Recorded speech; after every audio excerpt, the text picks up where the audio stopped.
coming. So, to start with, I want you to imagine two people. So Sue and her friend Hamish. So Sue wants Hamish to close the door to the room that they're in. And so she says to Hamish, close the door. But let's imagine that Hamish doesn't quite understand what the word door means. Let's suppose that Hamish thinks that doors are actually lids, like you would have on a jar. So, when he hears Sue say this sentence, instead of realising that Sue wants him to close a door, he's going to think that she wants him to close a lid. So it looks like, in this case, Sue has failed to communicate what she wanted to say to Hamish. What I want to try to convince you of today is that examples like this can tell us a lot about the role of the meanings of words in communication. What we mean by words is supposed to be central to explaining how we communicate with each other. After all, using words is a big part of communication. I'm going to try to convince you that views of meaning which say that none of us speak the same language actually give the best accounts of the role of word meaning in communication. Okay, so here are two views of meaning. One view, which is very popular in philosophy, says that by and large we all mean the same things as other people by our words. So regardless of whether we understand all the words that we use, we still get to mean what other people mean by them. So on this view, even though Hamish doesn't understand the word door, he still gets to mean what everyone else means by it. And this goes for all words. So, for example, you and I mean exactly the same things when we say everyday words like table, elephant, right up to much more specialist words like gravity and endocrine. So let's call this the shared meaning view. On this view, what we mean by words, on the one hand, and how we understand that word, on the other hand, can come apart. We can misunderstand the words that we use while still meaning what other people mean by them. But there's a second view of meaning, which says that we all mean slightly different things by our words. This view says that what we mean by words is just settled by how we understand them, and we can all understand them differently.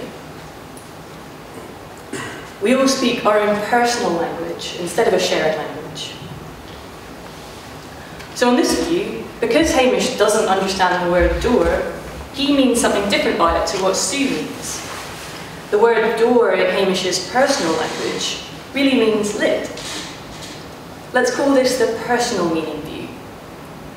On this view, word meaning and understanding just go hand in hand.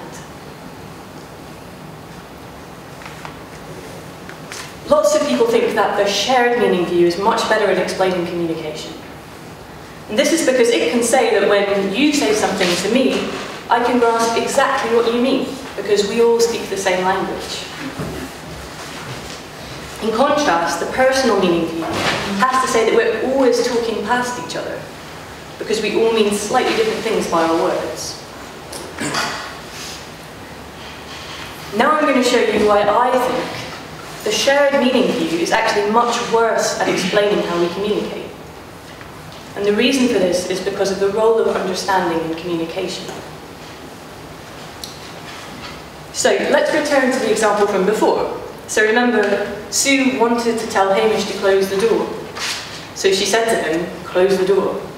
Now, on the shared meaning view, Hamish and Sue mean exactly the same thing by this sentence. But remember that Hamish didn't understand what the word door means. Hamish thought that doors are actually lids, so when he heard this sentence, instead of realising that Sue wanted him to close the door, he thought that Sue wanted him to close a lid. In this case, shared meaning wasn't enough for Sue to communicate what she wanted to say to Hamish. What examples like this show is that what really matters for communication is shared understanding.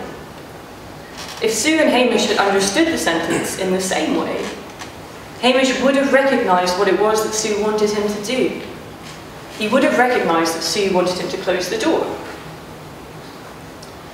Let's take another example. So this time, imagine that Sue and Hamish both think that the word door means lid. And imagine that Sue wants Hamish to close the lid on a jam jar. This time, if Sue says, close the door, Hamish will recognise what Sue wants him to do. He'll think that Sue wants him to close the lid, and this is what she was trying to communicate. In fact, it doesn't matter if the word door means different things for each of them. So long as their understanding is similar, they can communicate just fine. So, why is this a problem for the shared meaning view if mutual understanding is so important to communication? Well, remember that earlier I said that word meaning is supposed to be central to explaining how we communicate. But on the shared meaning view, it looks like it isn't. It turns out that what's really important to communication is not shared meaning, but shared understanding. And in fact, it really doesn't matter what Sue and Hamish's words mean. All that matters is that they understand these words in the same or similar ways. So the result is that the shared meaning view has to say that word meaning is not central to explaining communication after all. What about the personal meaning view? Well, remember that this is the view that says that whichever way we understand words just settles what we mean by them. So if I think that the word door means lid, then that really is what it means in my personal language. Because of this, the personal meaning view can say that word meaning is central to communication. This is because it says that when I understand a word in a similar way to you, I thereby mean a similar thing by that word to what you mean. So, if similar understanding is what's required for communication, then similar meaning is thereby also required. The personal meaning view still says that we never fully understand each other. The most we can hope for is to have very similar understanding. But nonetheless, this view gives the best account of the role of word meaning in communication. So, perhaps surprisingly, the best account of communication is one which claims that we are always talking past each other.